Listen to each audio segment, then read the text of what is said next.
So President Donald Trump recently stunned the country of Denmark after he decided to abruptly cancel a visit to the European country.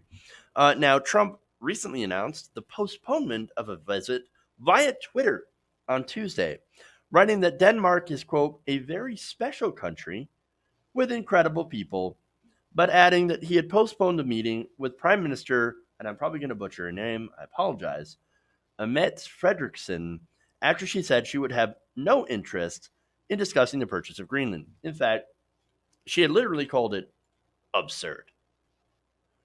So now Trump responded to this right afterwards, by the way, by saying that I thought it was not a very nice way of saying something. But all they had to do was say, no, we'd rather not do that, or we'd rather not talk about it. Yeah, what a thin skin. But it gets worse.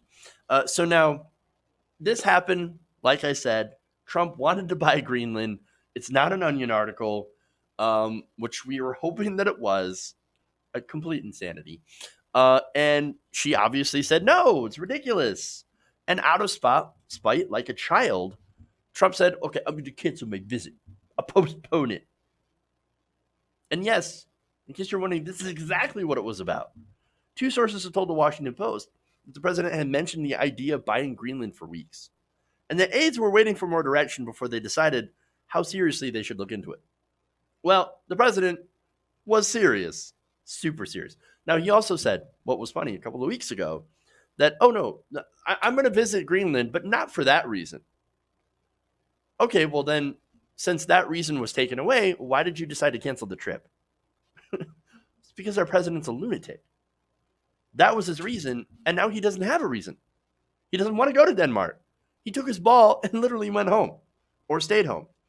So now the Danish response is actually fairly interesting, right? So let's get to that. Now, Michael Ostrup Jensen. Now, this is a member of the Danish parliament with a center-right party, right? So this is, again, not a super liberal, right? He said this. It's an insult from a close friend and ally. Okay. Well, remember about their right-wingers, they make a little bit more sense than our right-wingers.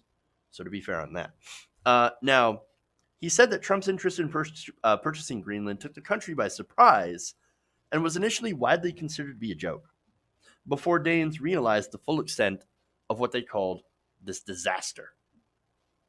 Disaster it is.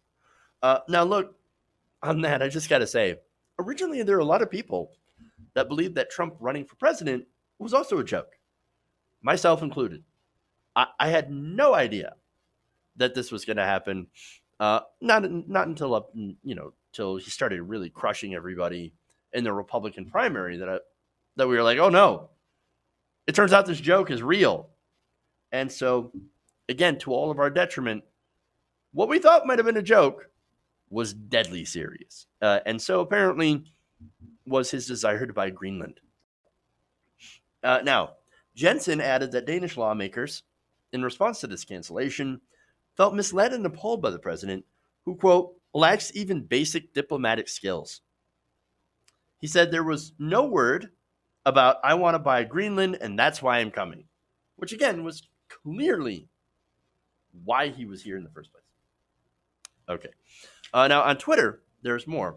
Denmark's former business minister Rasmus Jarlov wrote, for no reason, Trump assumes that an autonomous part of our country is for sale, then insultingly cancels visit that everybody was preparing for. Please show more respect. Look, this visit, by the way, this was announced on short notice. So he's just like, I'm going to go visit Greenland, or I'm going to go visit Denmark. Oh, by the way, I want to buy Greenland. Oh, never mind. Since I can't buy Greenland, it looks like I'm not going to show up in the first place. Now, Danish officials, when they first heard this, they're like, oh my God, Donald Trump's coming. Well, okay, we're looking forward to this because, look, we're allies, and we'd like to strengthen our relationship with the United States. So they thought it was a good thing that he was coming to visit, and so they had rushed to organize that visit. And then after that, they do all the work. He says, never mind. I'm not going to do it. I'm not going to do it. It's a slap in the face. Now, Soren Espersen Foreign affairs spokesman for the right-wing Danish People's Party told the Danish newspaper Politiken that Trump's behavior reminded him of a, quote, spoiled child. You are correct. Now, Pernille Skipper, a left-wing Danish politician, tweeted this: Trump lives on another planet. He is both smug and disrespectful. Again, 100% true. Helle Thorning-Schmidt, a former Danish prime minister, wrote this: deeply insulting to the people of Greenland and Denmark. And finally, former finance minister Christian Jensen wrote this: total chaos. Quote, this has gone from a great opportunity for a strengthened dialogue between allies to a diplomatic crisis. Well, look, this is what happens when you put a man-child in charge. He's ruining our relationships with our allies.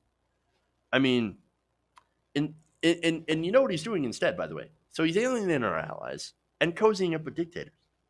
You have Juan Bolsonaro, Duterte, Mohammed bin Salman, Kim Jong-un, just to name a few of the dictators that Donald Trump loves and literally writes love letters to Kim Jong-un. A lot of these extreme right-wing leaders, by the way, they happen to not be very bright. So that's one thing that they happen to have in common. But when you add in not being super bright to apparent mental decline, you get that in a mix, and then watch out, you've got a recipe for diplomatic disaster. And that's exactly what this is. Hey guys, hopefully you enjoyed that free video. Now I'm going to have to ask you a favor. Between the demonetization and the YouTube algorithm messing around with view counts, etc., we're having a hard time adjusting to the new YouTube reality, which is where you guys come in. See, we have a patreon.com/TYTNation set up to help us rely on you guys, the viewers, instead of big corporate ads.